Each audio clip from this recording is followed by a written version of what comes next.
Sampai-sampai Rasulullah kemudian komplain kepada Allah Subhanahu wa taala. Nah, keluhan Rasulullah sallallahu alaihi wasallam ini didengar oleh Allah, ya. Nah, kemudian Allah Subhanahu wa taala mengutus Jibril, wahai Jibril, turun ke bumi, temui Muhammad.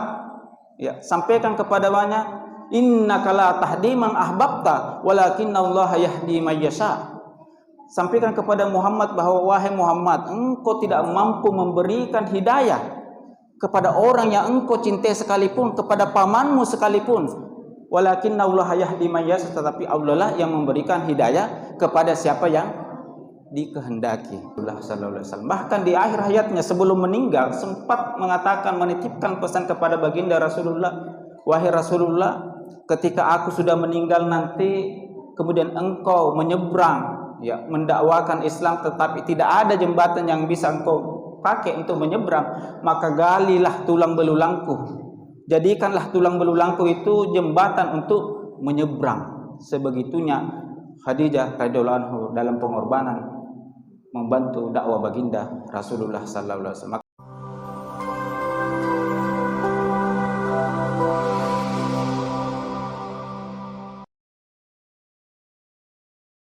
Sirah Nabawiyah ahli duka cita Nabi Muhammad sallallahu alaihi wasallam. Baik, untuk mengefisienkan dan mengefektifkan waktu, langsung saja kepada Ustaz kami persilahkan.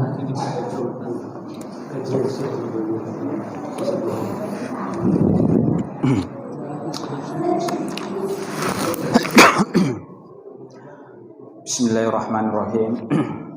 Assalamualaikum warahmatullahi wabarakatuh. Innal hamdalillah nahmaduhu wa nasta'inuhu wa nastaghfiruh wa na'udzu billahi min shururi anfusina wa sayyiati a'malina. May yahdihillahu fala mudhillalah wa may yudlil fala hadiyalah. Asyhadu an la ilaha illallah wahdahu la syarikalah wa asyhadu anna Muhammadan abduhu arsalahu bi risalatil qudsiyah wa ahkamihi syarifah li mu'alajatin kullu muskilatin shaghiratin aw kabirah. Allahumma salli ala sayyidina Muhammadin wa ala alihi wa ashabihi wa man tabi'ahum bi ihsan ila yaumil qiyamah, amma ba'd. Faqala Allah Subhanahu wa ta'ala fi kitabil aziz ba'da a'udzu billahi as-sami'il alim minasy syaithanir rajim. Bismillahirrahmanirrahim. Subhanallazi asra bi 'abdihi lailan minal masjidil haram ilal masjidil aqsa allazi barakna haulahu linuriyahu min ayatina innahu huwas samiul basir. Sadaqallahul azim wa ballagala rasuluhul karim wa nahnu ala dzalika minasy syahidin wasyakirin walhamdulillahi rabbil alamin. Masyiral muslimin, sidang jamaah maghrib yang insyaallah sama-sama dirahmati dan dimuliakan oleh Allah Subhanahu wa taala. Alhamdulillah wa syukurillah, tak henti-hentinya kita memanjatkan puji dan syukur kehadrat Allah Subhanahu wa taala yang berkat karunia-Nya sehingga kita bisa berkumpul di tempat yang mulia ini bersama dengan orang-orang yang juga insyaallah dimuliakan oleh Allah Subhanahu wa taala di bulan yang sangat mulia, yakni bulan Rajab, di mana di bulan Rajab ini ada satu peristiwa agung yang pernah terjadi, yakni peristiwa Isra Mi'raj baginda Nabiullah Muhammad sallallahu alaihi wasallam. Salawat dan salam tak lupa pula kita kirimkan atas junjungan kita Nabiullah Muhammad sallallahu alaihi wasallam, Nabi sekaligus Rasul yang diutus oleh Allah Subhanahu wa taala untuk menjadi rahmatan lil alamin, rahmat bagi seluruh semesta alam. Nah, Bapak Ibu jamaah sekalian yang dirahmati Allah Subhanahu wa taala, dalam kesempatan ini kita akan melanjutkan kajian rutin kita, yakni kajian Sirah Nabawiyah.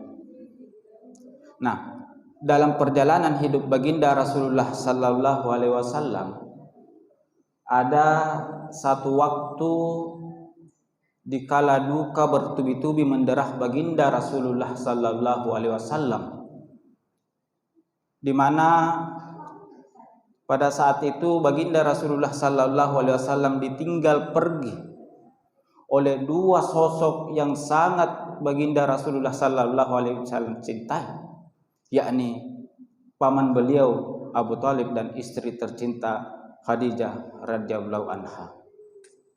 Saking sedihnya baginda Rasulullah sallallahu alaihi wasallam sampai-sampai tahun itu diistilahkan Amul Husni, tahun duka cita atau tahun kesedihan. Kenapa? Karena dalam satu tahun bersamaan ditinggal pergi oleh dua sosok yang sangat dicintai oleh baginda Rasulullah sallallahu alaihi wasallam. Nah, yang membuat Rasulullah sallallahu alaihi wasallam ini begitu sedih, ya ketika paman beliau Abu Thalib meninggal dunia, sosok yang telah merawat baginda Rasulullah sallallahu alaihi wasallam, sosok yang telah mengasuh baginda Rasulullah sallallahu alaihi wasallam sejak Rasulullah itu masih berumur 8 tahun. Jadi Rasul sallallahu alaihi wasallam sepeninggal ibunya dan kakeknya Abdul Muthalib itu kemudian diasuh oleh pamannya Abu Thalib, ya, ketika berumur 8 tahun. Ya. Jadi Abu Thalib ini adalah sosok yang senantiasa menjaga, melindungi dan mendukung dakwah baginda Rasulullah sallallahu alaihi wasallam. Namun ketika Abu Thalib ini meninggal sampai akhir hayatnya, itu tidak mampu diislamkan oleh baginda Rasulullah sallallahu alaihi wasallam. Inilah yang kemudian membuat baginda Rasulullah sallallahu alaihi wasallam itu begitu sedih. Jadi saat Abu Thalib ini dalam sakratul maut, baginda Rasulullah sallallahu alaihi wasallam ini berulang kali menuntun pamannya mengucapkan kalimat la ilaha illallah. Ya ammi, kul la ilaha illallah. Jadi Rasul sallallahu alaihi wasallam berkata, "Ya pamanku, katakan la ilaha illallah, insyaallah kamu akan masuk surga." Ya, jadi Rasul sallallahu alaihi wasallam bersabda, "Man qala la ilaha illallah fi akhiriha ya insyaallah dakhalal jannah." Barang siapa yang di akhir hayatnya mengucapkan kalimat la ilaha illallah, insyaallah masuk surga. Jadi ketika kita ada orang yang dalam sakratul maut, maka tuntunlah ya untuk mengucapkan kalimat la ilaha illallah. Jangan tanya ya ini harta untuk siapa, ini untuk, tuntun untuk mengucapkan kalimat la ilaha illallah. Karena Rasul bersabda, barang siapa yang di akhir hayatnya mengucapkan kalimat la ilaha illallah, insyaallah dijamin masuk surga. Ya. Nah, Rasulullah sallallahu alaihi wasallam itu berulang kali ya menuntun pamannya yang dia cintai Abu Thalib untuk mengucapkan kalimat la ilaha illallah, tetapi Abu Thalib tidak mampu mengucapkannya. Itulah yang kemudian membuat Rasulullah sallallahu alaihi wasallam begitu sedih karena tidak mampu menyelamatkan pamannya, tidak mampu mengislamkan paman yang begitu dia cintai. Sampai-sampai kemudian Rasul sallallahu alaihi wasallam mengangkat kedua tangannya kemudian berkata, "Ya Allah, Anta Allah wa ana Rasul." Ya, wahai Tuhanku, ya Allah, Engkau Tuhanku dan aku Rasulmu. Ini pamanku mau mati tapi tidak mampu mengucapkan kalimat la ilaha illallah, padahal jasanya terhadap Islam sangat besar. Jadi Rasul itu komplain kepada Allah, "Kenapa? Ya, pamanku ini begitu besar jasanya terhadap Islam, tapi kenapa tidak mampu mengucapkan kalimat la ilaha illallah?" Ya. Jadi siapapun tahu ya begitu besar jasa Abu Thalib ini terhadap baginda Rasulullah sallallahu alaihi wasallam. Ya. Jadi siapapun juga tahu bahwa Abu Thalib ini begitu cinta kepada baginda Rasulullah sallallahu alaihi wasallam, sampai-sampai kemudian dikisahkan bahwa baginda Rasulullah sallallahu alaihi wasallam ini tidak bisa tidur kalau tidak dininabobokkan oleh pamannya Abu Thalib. Saking cintanya ya Rasulullah ini kepada pamannya. tidak bisa tidur kalau tidak dinabobokkan oleh pamannya Abu Talib. Nah, pamannya pun Abu Talib seperti itu, tidak bisa tidur juga sebelum memastikan keponakannya ini tidur. Ya, jadi dua insan ini betul-betul luar biasa kecintaannya satu sama yang lain. Ya, Rasulullah sallallahu alaihi wasallam dan pamannya Abu Talib. Jadi Abu Talib ini sangat mencintai baginda Rasulullah sallallahu alaihi wasallam melebihi cintanya kepada anak kandungnya sendiri. Sampai-sampai kemudian ketika Rasulullah mengetahui pamannya ini akan pergi berdagang ke Syam, 3 hari sebelumnya itu Rasul terus menangis karena takut ditinggal oleh pamannya. Sampai-sampai kemudian Rasul kecil ini dibawa oleh pamannya ikut berdagang ke Syam. Saking tidak maunya berpisah dengan pamannya Abu Talib. Nah, jadi setelah berulang kali baginda Rasulullah sallallahu alaihi wasallam ini menuntun pamannya untuk mengucapkan kalimat la ilaha illallah, tetapi juga tidak mampu. Sampai-sampai Rasulullah kemudian komplain kepada Allah Subhanahu wa taala. Nah, keluhan Rasulullah sallallahu alaihi wasallam ini didengar oleh Allah. Nah, kemudian Allah Subhanahu wa taala mengutus Jibril, wahai Jibril, turun ke bumi, temui Muhammad. Sampaikan kepadanya, innaka la tahdi man ahbabta walakinallaha yahdi may yasha. Sampaikan kepada Muhammad bahwa wahai Muhammad, engkau tidak mampu memberikan hidayah kepada orang yang engkau cintai sekalipun, kepada pamanmu sekalipun. Walakinallaha yahdi may yasha, tetapi Allah lah yang memberikan hidayah kepada siapa yang dikehendaki. Akhirnya Rasul sallallahu alaihi wasallam melepas kepergian pamannya tanpa mampu mengislamkannya, tanpa mampu membantunya mengucapkan kalimat la ilaha illallah. Nah, Bapak Ibu jamaah sekalian yang dirahmati Allah Subhanahu wa taala. Belum hilang rasa sedih dalam diri Rasul sallallahu alaihi wasallam. Sekitar 2 bulan kemudian kembali Rasul sallallahu alaihi wasallam diderah kesedihan yang sangat pedih, yakni wafatnya istri beliau yang tercinta, yakni Khadijah radhiyallahu anha. Jadi selepas Abu Talib meninggal berselang sekitar 2 bulan saja, wafatlah sang Ummul Mukminin Khadijah binti Khuwailid radhiyallahu anha, istri yang sangat dicintai oleh baginda Rasulullah sallallahu alaihi wasallam. Jadi Khadijah ini radhiyallahu anha ini adalah wanita yang paling berjasa dalam mendukung dakwah Nabiullah Muhammad sallallahu alaihi wasallam. Jadi peristiwa itu terjadi pada bulan Ramadan tahun ke-10 masa kenabian. Jadi pada tahun ke-10 masa kenabian itu Rasul sallallahu alaihi wasallam itu ditinggal pergi oleh 2 sosok yang sangat berjasa, 2 sosok yang sangat dicintai oleh baginda Rasulullah sallallahu alaihi wasallam. Nah, Rasul sallallahu alaihi wasallam bersabda tentang Khadijah radhiyallahu anha, amanat bihina kafarun nasu wasaddaqatni iz kazzabanin nasu wa wasatni bimaliha iz harramani nasu wa razaqani minha Allahu walada duna gairaha minan nisa'i. Jadi kata Rasul, dia Khadijah beriman kepadaku tatkala orang-orang mengingkariku, membenarkanku ketika orang-orang mendustakanku. Dia membantuku dengan hartanya saat orang-orang memboikotku, dan Allah mengkaruniakan anak-anak bagiku dari rahimnya, tidak dari istri-istri yang lain. Jadi saking cintanya baginda Rasul sallallahu alaihi wasallam, Rasul mengenangnya dengan hadis ini. Jadi Ibunda Khadijah radhiyallahu anha sebelum menikah dengan Rasul sallallahu alaihi wasallam itu adalah saudagar yang sangat kaya raya di kota Mekah.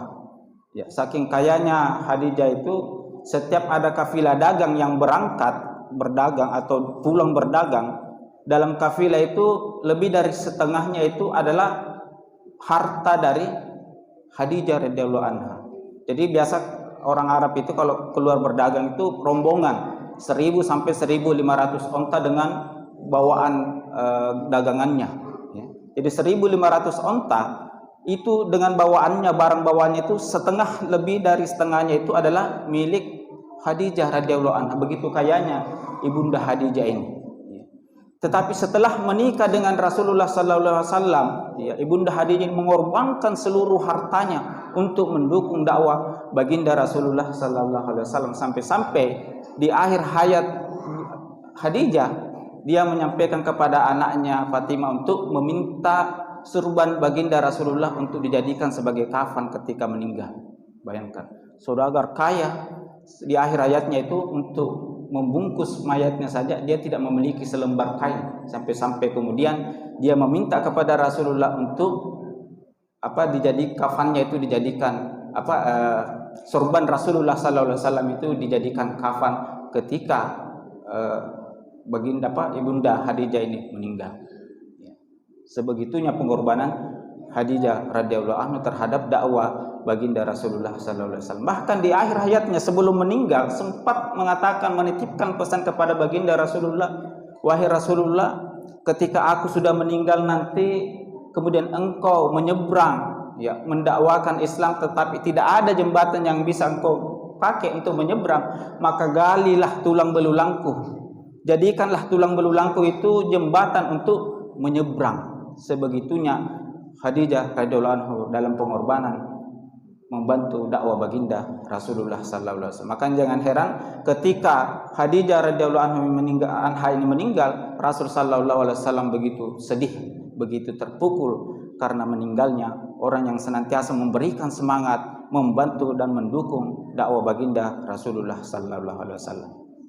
Nah, Bapak Ibu jamaah sekalian yang dirahmati Allah Subhanahu wa taala.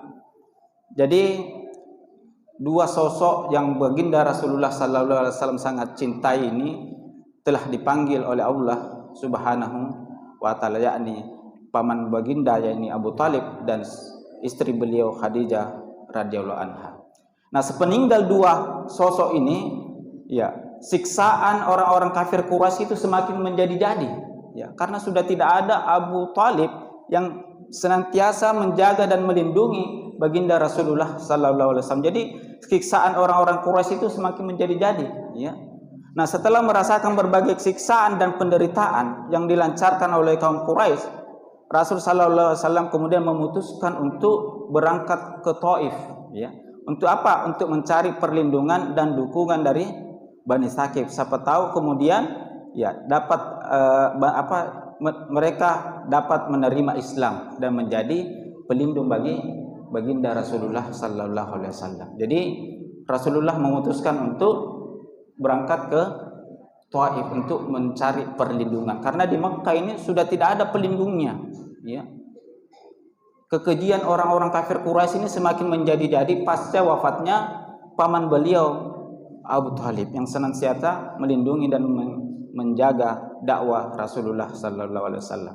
Jadi berangkatlah kemudian Rasulullah sallallahu alaihi wasallam ini ke Thaif, ya. Nah, Rasul sallallahu alaihi wasallam tinggal di Thaif itu mendakwahi tokoh-tokoh di Thaif itu selama 10 hari. Jadi 10 hari baginda Rasulullah sallallahu alaihi wasallam itu menetap di Thaif untuk mendakwahi tokoh-tokoh yang ada di Thaif. Ya, namun hasilnya apa para jamaah sekalian? Hasilnya sangat mengecewakan. Justru kemudian Rasul sallallahu alaihi wasallam itu diusir oleh mereka orang-orang Thaif. Ya. Orang-orang Thaif ini mengumpulkan budak-budak mereka untuk mencaci maki dan meneriaki baginda Rasulullah sallallahu alaihi wasallam. Tidak sampai di situ, ya, kemudian mereka memerintahkan budak-budaknya untuk melempari Rasulullah sallallahu alaihi wasallam dengan batu sampai-sampai kemudian Rasulullah berdarah-darah. Ya. Jadi tantangan dakwah itu memang sunnatullah, ya. Jangankan kita, ya, baginda Rasulullah sallallahu alaihi wasallam pun mengalami. Ya, jadi kalau hari ini orang berdakwah tentang syariat Islam, tentang khilafah, Islam kafah dan lain sebagainya, kemudian banyak mendapatkan tantangan, memang sunnatullahnya seperti itu. Ya, jangankan kita, baginda Rasul sallallahu alaihi wasallam pun mengalami, ya, bahkan sampai berdarah-darah dilempar oleh, ya, orang-orang Taif. Belum lagi di Quraisy, orang-orang Quraisy yang bahkan sampai mengancam untuk membunuh baginda Rasulullah sallallahu alaihi wasallam. Jadi pesan yang ingin disampaikan bahwa sunnatullah dakwah itu memang senantiasa mendapatkan tantangan dan rintangan, ya. Sebagaimana yang dialami oleh baginda Rasulullah sallallahu alaihi wasallam. Ya. Nah, jadi di Taif ini Rasul sallallahu alaihi wasallam mendapatkan perlakuan yang sangat buruk, ya. Dilempari sampai berdarah-darah, sampai malaikat penjaga gunung itu meminta izin kepada Rasul, "Wahai Muhammad, apakah engkau mengizinkan aku untuk menimpahkan gunung ini ke orang-orang Taif? Jika engkau mengizinkan, maka saat ini pun aku akan menimpahkan gunung ini ke orang-orang Taif sampai mereka binasa." Ya. Bayangkan malaikat saja yang tidak punya nafsu emosi melihat Rasulullah diperlakukan seperti itu. Ya. Nah, kalau demikian, kalau ada kemudian orang yang menistakan Islam, menistakan risalah yang dibawa oleh baginda Rasulullah sallallahu alaihi wasallam, menistakan baginda sendiri kemudian tidak marah, maka ini perlu dipertanyakan keislamannya. Malaikat saja itu marah, masa kita yang mengaku umatnya Nabi tidak marah? Ya. Nabi memang memaafkan mereka, ya, ketika malaikat meminta izin untuk menimpahkan gunung itu ke masyarakat Taif, Rasul melarang, bahkan Rasul memaafkannya. Justru aku ingin kelak anak cucu mereka ada yang kemudian beriman kepadaku. Jadi Rasul melarangnya. Jadi Rasul itu memang sosok manusia yang pemaaf, ya. Tapi bukan berarti kemudian ya kita tidak marah ketika Rasul dihina. Ya, Rasul sebagai individu memang mulia, ya, memaafkan, ya, atas kesalahan orang. Tetapi kita sebagai umatnya, konsekuensi keimanan kita ketika Rasulullah sallallahu alaihi wasallam dihina, risalah yang beliau baginda Rasulullah sallallahu alaihi wasallam bawa itu dinistakan, maka wajib bagi kita marah, karena ini adalah konsekuensi keimanan kita kepada Allah Subhanahu wa taala. Ya. Nah, Bapak Ibu jamaah sekalian yang dirahmati Allah Subhanahu wa taala, akhirnya Rasul sallallahu alaihi wasallam kembali ke Mekah, ya. Jadi setelah mendapatkan perlakuan yang sangat buruk dari orang-orang Taif, akhirnya Rasul sallallahu alaihi wasallam kembali ke Mekah dengan hati yang begitu sedih, ya, dengan hati yang begitu hancur, ya. Setelah ditinggal pergi oleh dua sosok orang yang dia sangat cintai, tekanan Quraisy semakin menjadi-jadi. Pergilah Rasul kemudian meminta bantuan di Taif. Ternyata ya semakin ditambah kesedihannya. Akhirnya Rasul sallallahu alaihi wasallam kembali ke Mekah. Nah, di Mekah ini Rasul sallallahu alaihi wasallam sering mengerenung di depan Ka'bah. Ya, namanya manusia apa ya, pasti sedih lah, ya. Setelah ditinggal pergi oleh orang yang dia cintai, diperlakukan buruk seperti itu, maka sebagai manusia Rasul sallallahu alaihi wasallam pun merasa sedih, ya. Ya, kita pun seperti itu, ya. Rasul juga seperti itu, sebagai manusia pun merasakan kesedihan itu. Ya. Nah, Allah Subhanahu wa taala kemudian melihat, ya, kekasihnya ini begitu sedih, ya, sehingga Allah Subhanahu wa taala kemudian memerintahkan kepada Jibril, ya, untuk menghibur kekasihnya ini Muhammad dengan apa? Dengan diperjalankan dalam peristiwa Isra dan Mi'raj. Jadi peristiwa Isra Mi'raj ini dalam rangka menghibur baginda Rasulullah sallallahu alaihi wasallam yang mengalami duka yang sangat berat, sangat pedih, ya, pasca ditinggalkan oleh orang yang sangat dicintai dan diperlakukan buruk oleh orang-orang Quraisy dan orang-orang Taif. Jadi Allah memerintahkan kepada Jibril, Jibril turun, ya, jemput kekasihku Muhammad. Maka turunlah Jibril. Ya, Allah Subhanahu wa taala berfirman, "Subhanallazi asra bi 'abdihi lailan minal masjidil harami ilal masjidil aqsa allazi barakna haulahu linuriyahu min ayatina innahu huwas samiul basir." Jadi maha suci Allah yang telah memperjalankan hambanya Muhammad pada malam hari dari Masjidil Haram ke Masjidil Aqsa yang telah kami berkahi sekelilingnya, agar kami perlihatkan kepadanya sebagian tanda-tanda kebesaran kami. Sesungguhnya Dia Maha mendengar dan Maha melihat. Ya, jadi dijemputlah baginda Rasulullah sallallahu alaihi wasallam dengan malaikat Jibril dengan menggunakan buraq, ya, Isra ke Palestina, kemudian Mi'raj ke langit, ya. Jadi kita juga terkadang seperti itu, ya, kalau lagi galau kadang pergi rekreasi, ya, naik mobil ini atau naik pesawat ini, lebih dari pesawat ini, ya, naik buraq ini, ya. Nah, jadi terkait peristiwa Isra Mi'raj ini, ya, di mana kemudian Rasul diperjalankan dari Masjidil Haram ke Masjidil Aqsa. Di Masjidil Aqsa ini kemudian bertemu dengan para nabi, ya, kemudian diperjalankan sampai ke langit ketujuh, sampai ketemu dengan Allah di Sidratul Muntaha, lalu kemudian disyariatkan sholat 5 waktu, ya. Nah, terkait proses perjalanan Isra Mi'raj ini kemudian sampai pada disyariatkan sholat 5 waktu, saya kira hal ini sudah banyak dibahas oleh para ustadz, ya, bagaimana perjalanan Rasulullah sampai kemudian disyariatkan sholat 5 waktu. Saya kira ini sudah banyak dibahas oleh para ustadz. Nah, dalam kesempatan ini saya akan membahas terkait paman baginda Rasulullah Sallallahu Alaihi Wasallam yang tidak bisa mengucapkan kalimat la ilaha illallah, padahal yang menuntun itu Nabi. Ya, nah ini mungkin tidak banyak dibahas oleh para ustadz, tidak banyak mungkin dibahas oleh para penceramah. Ya, baik. Nah, jadi dalam kesempatan ini, ya, kita akan bahas terkait benarkah paman baginda Rasulullah Sallallahu Alaihi Wasallam Abu Talib ini tidak mendapatkan hidayah. Ya. Jadi Abu Talib ini orang Arab. Setiap hari berbahasa Arab, kenapa kalimat yang sesingkat dan sependek ini tidak mampu diucapkan? Ya. Nah, jawabannya katanya tidak mendapatkan hidayah. Nah, benarkah paman baginda Rasulullah SAW tidak mendapatkan hidayah? Nah, sebelumnya kita akan bahas terkait apa itu hidayah. Ya. Nah, jadi hidayah para jamaah sekalian itu dari segi bahasa, ya.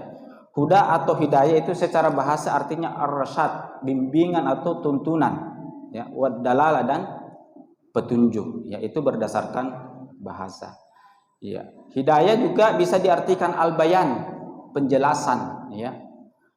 Nah, jadi al-huda atau al-hidayah itu lawan dari ad-dalal, kesesatan. Jadi orang yang sesat itu artinya tidak mendapatkan hidayah. Jadi hidayah itu adalah lawan dari kesesatan. Petunjuk itu lawan dari kesesatan. Jadi orang sesat itu artinya tidak mendapatkan petunjuk atau tidak mendapatkan hidayah. Ya. Nah, selanjutnya definisi hidayah secara syar'i. Ya. Secara syar'i hidayah itu diartikan jalan yang benar, ya, thoriqul haq, ya, dan jalan yang lurus, thoriqul mustaqim. Ya, jadi hampir setiap saat sholat kita, ya, setiap sholat kita meminta jalan yang lurus, petunjuk yang lurus. Ihdinas siratal mustaqim. Ya. Nah, jadi kita senantiasa meminta petunjuk, ya. Thoriqul mustaqim, jalan yang lurus, yaitu Islam dan keimanan terhadapnya. Tapi anehnya setiap sholat kita meminta petunjuk jalan yang lurus, tetapi kita sendiri mengambil jalan yang tidak dicontohkan oleh baginda Rasulullah Sallallahu Alaihi Wasallam. Kan aneh, ya. Kita meminta petunjuk, tapi dalam faktanya, realitasnya kita justru memilih jalan yang lain. Rasulullah Sallallahu Alaihi Wasallam mencontohkan sistem pemerintahan Islam dengan khilafahnya. Ya, pas wafatnya Rasulullah dilanjutkan oleh Khalifah Abu Bakar, Umar, Utsman dan Ali. Justru kita hari ini mengambil sistem demokrasi, ya, yang notabene bertentangan dengan Islam. Nah, ini kita perlu evaluasi diri. Kenapa kita meminta setiap sholat minta petunjuk yang benar, tapi kita sendiri mengambil jalan yang salah, jalan yang tidak dicontohkan oleh baginda Rasulullah Sallallahu Alaihi Wasallam. Nah, ini perlu kita muhasabah diri. Ya. Jangan-jangan sholat kita ini tidak diterima oleh Allah. Kenapa kok kita meminta jalan yang lurus, tapi justru jalan yang bengkok yang kita jalani? Ya. Nah, jadi dengan demikian secara syar'i, ya, al-huda atau al-hidayah adalah mendapat petunjuk atau terbimbing pada Islam dan beriman terhadapnya. Itu berdasarkan definisi syar'i. Nah, sekarang kita bahas macam-macam hidayah, ya. Nah, di dalam Al-Qur'an kata hada itu dan turunannya itu dinyatakan sebanyak 316 kali di Al-Qur'an di 96 surah, ya. Jadi disebut dalam Al-Qur'an itu sebanyak 316 kali, ya, yang tercantum dalam 96 surah. Nah, dari semua ayat itu kemudian bisa disarikan, ya, bahwa hidayah yang diberikan oleh Allah kepada manusia di dunia itu ada 3 macam. Ya, jadi hidayah itu ada 3 jenisnya para jamaah sekalian. Yang pertama itu hidayah al-haq, hidayah penciptaan berupa akal. Ya, jadi kita diberikan oleh Allah Subhanahu wa taala akal itu adalah hidayah, ya. Kemudian yang kedua hidayah al-irsyad wal bayan, ya, yaitu hidayah berupa petunjuk, bimbingan dan penjelasan. Ya, nanti kita bahas satu persatu. Dan yang ketiga itu hidayah at-taufik atau hidayah taufik. Inilah 3 jenis hidayah yang dijelaskan di dalam Al-Qur'an, ya. Nah, yang pertama para jamaah sekalian, hidayah al-khaliq, yaitu berupa akal, ya. Nah, inilah yang membedakan kita dengan hewan. Hewan itu tidak memiliki akal, ya. Nah, sementara manusia itu diberi hidayah oleh Allah Subhanahu wa taala berupa akal. Tujuannya apa? Untuk bisa membedakan antara yang baik dan yang buruk, supaya bisa memilih ini baik ini buruk. Sehingga orang-orang yang tidak memperoleh hidayah berupa akal ini, ya, yaitu orang yang tidak sempurna atau tidak waras akalnya, dan kata lain orang gila, itu tidak akan dimintai pertanggungjawaban oleh Allah. Jadi orang gila itu mau ngapain itu tidak dituntut oleh Allah, ya. Dia mau sholat tidak sholat tidak diperkarakan, ya. Bahkan ketika dia membunuh sekalipun itu tidak karena memang dia tidak punya akal, ya. Ya, jadi orang yang gila itu dicabut catatan amalnya, ya, sampai dia kemudian sembuh. Ya, makanya banyak terjadi ini imam-imam di masjid, ya, kiai-kiai kita itu banyak diparangi, ya, dibaca oleh orang-orang yang mengaku orang gila, ya. Banyak kejadian sebelum-sebelumnya, ya. Sholat subuh imamnya dibacok, diparangi. Setelah katanya orang gila. Ya, kenapa nak imam terus diincar kalau orang gila? Ya. Ya, kenapa? Mungkin dia tahu ini bahwa kalau saya mengaku gila ini tidak dihukum baik di dunia maupun di akhirat, ya. Ya, memang orang gila itu tidak dikenai catatan, ya, oleh amalnya oleh Allah Subhanahu wa taala. Ya, jadi orang gila ini, ya, tidak memperoleh hidayah jenis yang berupa akal ini, ya. Nah, kemudian yang kedua para jamaah sekalian, hidayah al-irsyad wal bayan, yaitu Al-Qur'an, yaitu berupa penjelasan, petunjuk dan bimbingan yang diberikan Allah dengan risalah yang dibawa oleh baginda Rasulullah sallallahu alaihi wasallam. Nah, di dalam Al-Qur'an ini terdapat penjelasan tentang keimanan dan kekufuran, kebaikan dan keburukan, ketaatan dan kemaksiatan, petunjuk akan jalan hidup yang diridhai Allah dan yang tidak, serta akibat dari masing-masing baik di dunia maupun di akhirat, ya. Jadi Al-Qur'an ini merupakan al-bayan, penjelasan, ya. Allah Subhanahu wa taala berfirman, "Syahrul Ramadanal ladzi unzila fihil Qur'an hudal linnasi wa bayyinatin minal huda wal furqan." Jadi bulan Ramadan adalah bulan di mana pertama kalinya diturunkan Al-Qur'an, ya. Untuk apa? Untuk hudal linnas, petunjuk bagi manusia, wa bayyinatin minal huda, dan penjelas-penjelas atas petunjuk itu, wal furqan, dan sebagai pembeda antara yang hak dan yang batil. Jadi hidayah al-irsyad wal bayan ini adalah Al-Qur'an yang memaparkan, ya, terkait keimanan dan kekufuran, kebaikan dan keburukan, jalan yang ridha Allah dan jalan yang tidak, serta konsekuensinya masing-masing ke kita. Ketika kita memilih jalan yang tidak diridhoi Allah, konsekuensinya seperti ini. Ketika kita memilih jalan yang diridhoi Allah, konsekuensinya seperti ini. Itu sudah dijelaskan secara gamblang di dalam Al-Qur'an. Belum lagi dijelaskan oleh baginda Rasulullah sallallahu alaihi wasallam. Jadi disinilah Al-Qur'an disebut petunjuk, dan Rasul adalah orang yang memberi petunjuk, yaitu yang menyampaikan risalah, menjelaskan dan menuntun serta membimbing ke jalan Allah. Jadi, ya, Rasul sallallahu alaihi wasallam ini diutus oleh Allah untuk memberikan petunjuk kepada kita, ya, berupa Al-Qur'an dan sunnah Rasul sallallahu alaihi wasallam. Rasul sallallahu alaihi wasallam bersabda, "Taraktu fikum amrain lan tadillu ma tamassaktum bihima, kitaballah wa sunnatan nabi." Telah aku tinggalkan 2 perkara, kata Rasul, ya, ketika kalian berpegang teguh kepada 2 perkara ini, maka tidak akan tersesat. Apa itu? Kitabullah wa sunnatan nabi, kitab Allah dan sunnah Nabi. Jadi Rasul menjamin ketika kita berpegang teguh kepada 2 hal ini, Al-Quran dan As-Sunnah, maka dijamin tidak akan tersesat, ya. Tapi apa yang terjadi? Justru kita mengambil piagam PBB, kemudian mencampakkan hukum-hukum Allah. Bagaimana mau mendapatkan petunjuk, ya? Kita justru mengambil aturan-aturan buatan manusia, kemudian mencampakkan aturan Allah dengan berbagai alasan, ya. Maka jangan heran kalau kemudian yang terjadi bukan mendapatkan petunjuk, yang terjadi malah semakin sesat, ya. Nah, selanjutnya para jamaah sekalian, hidayah yang ketiga yaitu hidayah taufik, ya. Nah, jadi hidayah taufik ini bukanlah penciptaan hidayah dari tidak ada menjadi ada dalam diri manusia. Ya, jadi hidayah taufik ini adalah hak prerogatif Allah. Ya, bukan manusia yang mengadakan, tapi hak prerogatif Allah kepada siapa hidayah itu mau diberikan oleh Allah Subhanahu wa taala. Jadi ini harus diupayakan, ya. Nah, taufik kepada hidayah itu adalah penyiapan sebab-sebab hidayah untuk manusia. Jadi hidayah taufik ini mesti harus diupayakan, mesti harus dijemput, ya. Tidak ada begitu saja, ya, tapi harus diupayakan, harus dijemput. Bagaimana kemudian ikhtiar kita, upaya kita itu sehingga kita bisa mendapatkan hidayah berupa taufik, ya.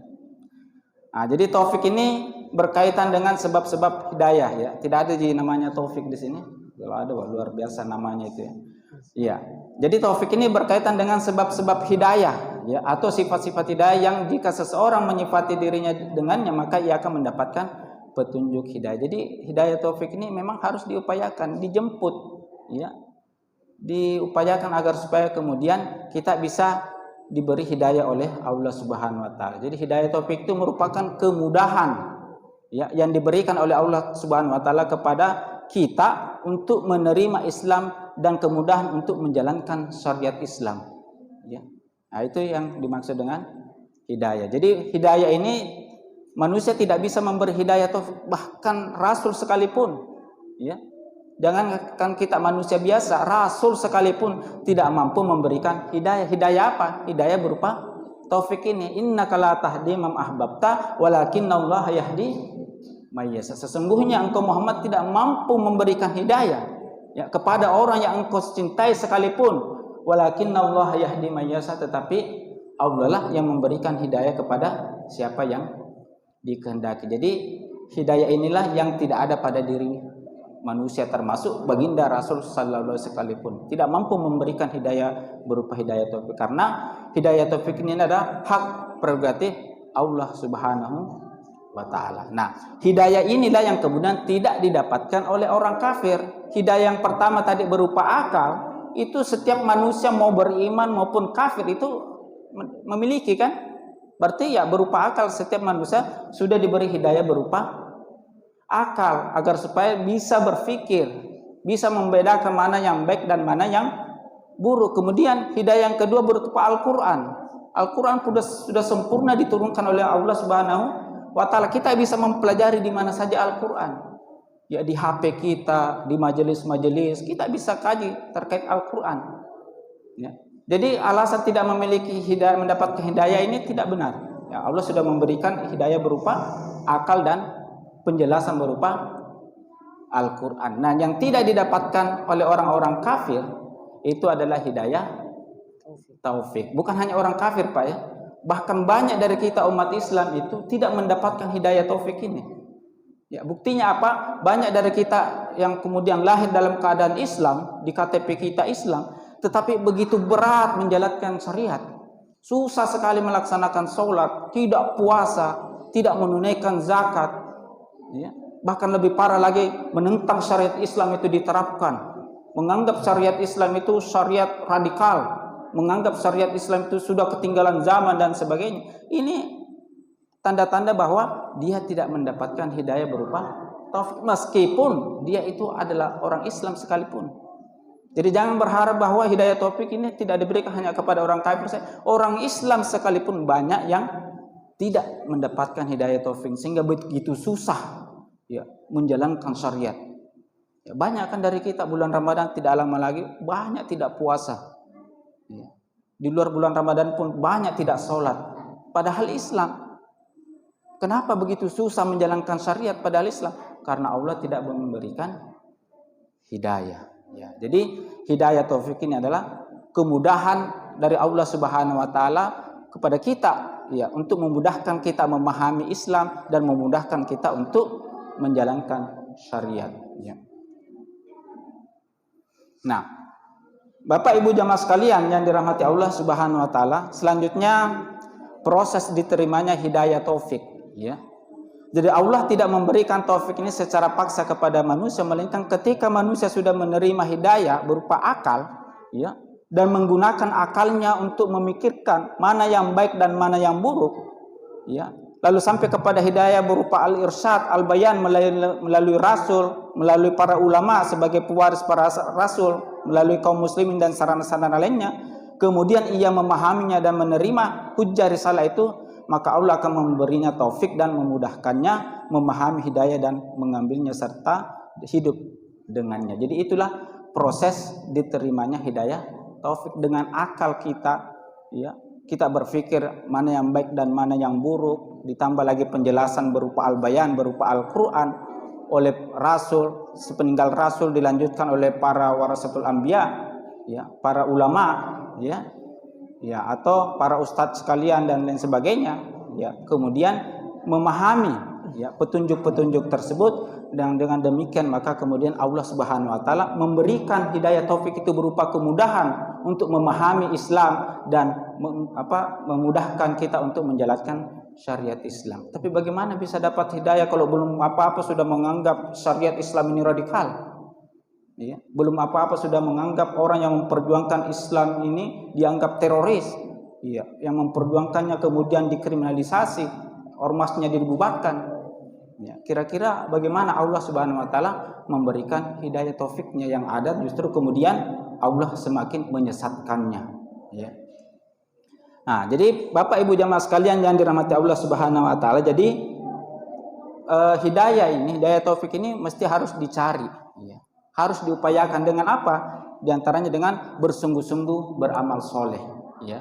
Allah Subhanahu wa taala berfirman, "Wallazina ihtadau zadahum hudan wa atahum taqwahum." Jadi orang-orang yang mencari petunjuk, Allah menambahkan mereka petunjuk dan memberi mereka balasan berupa ketakwaan. Jadi orang yang mencari petunjuk itu Allah Subhanahu wa taala akan mudahkan, akan tambahkan petunjuk itu dengan memberikan balasan berupa ketakwaannya. Jadi orang yang terus meminta petunjuk itu akan ditambah ketakwaannya, ya, oleh Allah Subhanahu wa taala.